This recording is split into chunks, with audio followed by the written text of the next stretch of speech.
দুটি চোখ আছে বলে এই সুন্দর পৃথিবী দেখতে পাই। চোখ দুটি না থাকলে পৃথিবী অন্ধকার।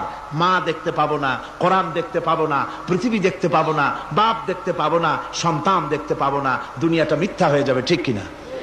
ছোট্ট চোখ, 1 থেকে 1.5 ইঞ্চির ভিতরে এত সুন্দর দুটি ক্যামেরা, যে ক্যামেরা দিয়া দুনিয়ার সব কিছুকে ক্যাচ করা যায়, সব ক্যাচ করা যায়। বলুন তো, এমন একটা বাক্স আপনারা কেউ বানায় দিতে পারবে যে বাক্সের ভিতরে হাতি, ঘোড়া, বাঘ, ভল্লুক, ময়না, টিয়া, পাহাড়, পর্বত, নদ, নদী, কীট, পতঙ্গ, তরু, লতা, গাছপালা, গোষ্ঠী সুদ্ধা ধরবে, আরো খানিকটা জায়গা বাকি থাকবে, এরকম একটা বাক্স কেউ বানায় দিতে পারবে?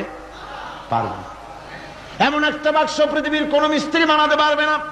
কিন্তু আল্লাহ রাব্বুল আলামিন আপনার আমার কপালের নিচে 1 থেকে 1.5 ইঞ্চির ভিতরে এমন 2টা ফিল্ম বক্স তৈরি করে দিয়েছেন, যা দিয়ে তাকাবেন আপনি কোটি কোটি মানুষ দেখবেন, পাহাড় দেখবেন, সমুদ্র দেখবেন, সূর্য দেখবেন, চন্দ্র দেখবেন। এত কিছু দেখার পরেও চোখের ভিতরে আরো খানিকটা জায়গা ফাঁকা থেকে যায়। কি বিরাট নিয়ামত এই চোখ আল্লাহ পাক আমাদেরকে দান করেছেন।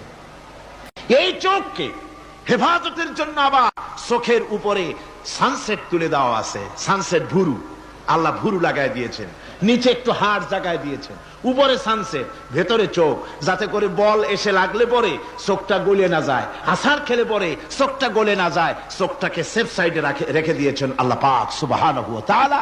আল্লাহ পাকের কাছে শুকরিয়া তো আদায় করলাম না,